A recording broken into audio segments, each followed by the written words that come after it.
late last night, after a family party, her and the boyfriend get together. They're a younger couple, talking about how relationships can continue, maybe in a college setting. Somewhere that conversation probably goes a little bit south.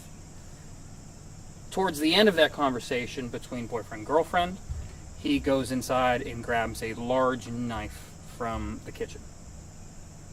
Comes back out and proceeds to stab her in the chest area. At that point, she falls out of the vehicle. He proceeds to pick her up and load her in the back hatch of that vehicle. Drives that said vehicle to mom's house, and then starts talking with mom about what they should be doing from this point forward. They try to clean clothes, they try to clean the car up, they try to get rid of any blood stains possible, and then proceed to take that vehicle with the mother following or tailing behind that vehicle all the way down from Bellsville back down to California Borough. At that point, family puts the alert out, asking for a request to see our daughter hasn't checked in, with whatever usage they were talking to California PD about, whether that was an AirTag system or a car locator. And then that's where we pair it back up with the story here just after midnight with California PD locating that vehicle, noticing the blood in the vehicle, entering the vehicle, seeing her body in the back hatch still, and we were able to pair that all together within that 12-hour period to file those charges accordingly. And then, as you've seen, those two are being sent right now for a magistrate. Where was the vehicle when the stabbing occurred? Yeah, so good question. So we have a couple addresses in play. The stabbing occurred outside of his father's residence. North Strabane. North Strabane, that Canonsburg area. Then proceeds to Bellsville, then proceeds to California, close to the university. Was this a Volkswagen? We'd seen a Volkswagen in the garage, and that was towed here to the barracks. Was that the getaway car here? So the Jeep Cherokee, where he placed her body in the back hatch, was what vehicle he was operating with. The vehicle that you probably saw earlier coming into more evidence collection was probably the vehicle that the mother was following and tailing behind as well. Because once he drops the vehicle off, he obviously needs a way back home, which the mother then provided in her vehicle. So the Jeep Cherokee was his? The Jeep Cherokee belongs to the victim's family. Okay, so and then the family party they were at, was it the victim's family or was it the suspect's family? I don't have that entirely right now tonight, but I believe that there was it was attached to the victim's and her family's residence. Later the night, they probably get together at at his dad's house, boyfriend, girlfriend. You see that somewhat of a domestic / argument take place about just, a young relationship. We're both entering college. What's going on here? That goes south, which leads to the knife stabbing. Now we're still waiting for a full coroner's report for the exact death from the autopsy. But based off interviews and everything we were getting out of here today, and you guys will really see that detailed in the affidavit and complaint, everything that I just kind of furloughed for you guys here tonight. Did either of them in these interviews confess? We kind of heard the mom here kind of, it sounded like saying, I'm sorry. What did you right, hear for direct quotes, especially with a case like this, I'll let you guys take it directly from the affidavit because there's a lot to it, and I don't want to misquote something and potentially harm the investigation. So when you guys get the full affidavit, it's going to list the interviews and what was said. I'd rather you guys take direct quotes from that, but we had enough from the interviews that took place to prove what was occurring, whether that was through confession or through other witness testimony. Did Royce give any indication as to a motive? You said an argument. I mean, were there mental health concerns? I mean, any idea what happened here? It's $1 million question. We can interview all day, and if we only get back 80% of the story, we're always going to be missing some component of it until we can piece things together in a longer fashion. It is just more of an unfortunate event where 18-year-old girl, young soccer star, ready to explore life, ready to start college, now can no longer get to do that. Her family, great family, unfortunately we have to deliver all this news to them in a timely manner. It really just is probably the most, not the most, but one of the most unique homicides within our county in quite some time. It's a little bit personable. It's way different than some of the other domestic relations we get. We're talking about an 18-year-old girl that was ready to start life, and now she can no longer get to pursue her dreams, which is really unfortunate. Is there anything you can share with us about the reaction the family had when it was discovered that it was Royce, somebody presumably who they've known. And those are always great questions. I never give out that information with family reactions because they are experiencing this on a completely different scale. They might be watching this at a future time.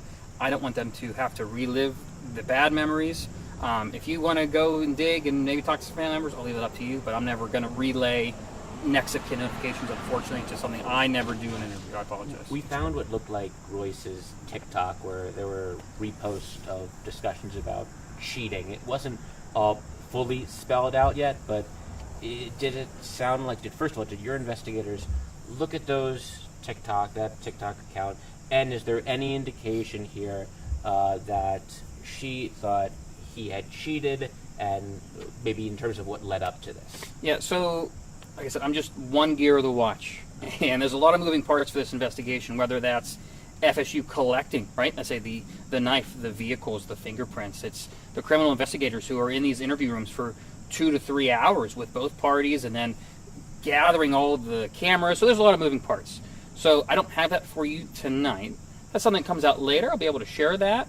But for within a 24-hour whole recap, right, we're pushing 7:40. By noon, we already had the suspects at our station. Even before that, interviews were taking place. We really tackled this in a really unique and quick fashion, which is really impressive to our major case team and the whole unit. Was the murder weapon found? That's the knife? Yes, correct, sir. So was there any history of abuse in their relationship? Yeah, upon looking at some state records, we can always look up previous addresses. There were some previous calls to the address, but nothing to really this scale, and nothing really pairing with the true victim and the boyfriend. It was more family-to-family relations with previous calls, but nothing to this standard, no. No other family members are facing charges, correct? Not at this time, no. Is anyone else being looked at? Like I said, it's still a very fluid investigation. We have to get all of our parts together, get that in correlation with the DA who is here all day with his team. So if something comes up tomorrow, because we got more work to do tomorrow, and even tonight we're still pulling a bunch of data, whether that's from any technology, phones, anything we were just talking about. We have to look at all that now as part 2. We had enough to prove what happened, to prove the charges. That's the whole point of, probable cause in an affidavit. Now we get to look at, okay, now part 2 is court's going to be coming, right? The arraignment, the trial, who knows what's coming. We have to really beef up our entire investigation for that process now. Are both mother and son talking to you in terms of the interviews? I know you want to get into them, but were both of them talking? As I go to the idea, yeah, like I said, you'll see that in the paperwork, but they were not really close to each other at any point inside of our building. Different floors, different areas, and never even saw each other, even through the lockout. They don't even know where each other are. So that way it's totally separated. That way our interviews are completely 100%. There's nothing interfering with it. But they were forthcoming with investigators. Yeah, so we, early on, because there was a lot of stuff that kicked off on social media, whether that was from other people you guys might have talked to that released stuff, and I get that the borough and the university could be somewhat of worrisome. We knew very on we had to contact really domesticated parties, right? Is she dating anyone? Let's talk to all the family members. And then we were able to pinpoint, hey, we're going to start talking to the boyfriend and the mom after we saw a bunch of cameras and surveillance of this looks just like the two. We were able to really hone in on that, knock at the front door, and then bring them back to station really early this morning. I said then we did about 2 or 3 hours of interviews, had the presser with you guys just afternoon, and then all the paperwork took place, and then you saw them now being transported. And they were arrested together at the mom's house. So the incident occurs at the dad's house. Yeah, so arrest is a pretty aggressive term for that early. It's more, hey, we need to come talk to you at station. So not a full arrest. However, I do have those charges for you if you guys want them. Want to read them. So Royce is in charge with homicide, tampering with evidence, abuse of a corpse, conspiracy to commit tampering of evidence, conspiracy to commit abuse of a corpse, and obstruction of justice. The mother, Rachel, is getting charged with hindering apprehension of a fugitive, tampering of evidence, abuse of a corpse, conspiracy to both tampering of evidence and abuse of a corpse, and also obstruction.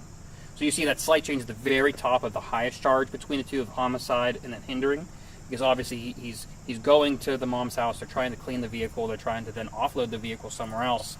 Knowing all that has occurred, that's why you see the charges have a slight variation between just not double. It's on homicide and homicide. It's almost aiding at that point. Did both of them ask for lawyers? I can't go over the full interviews, but the interviews were conducted in its entirety. So he's 18 also? He's 18, she was 18. I don't have the age of the mother currently still, I'm sorry.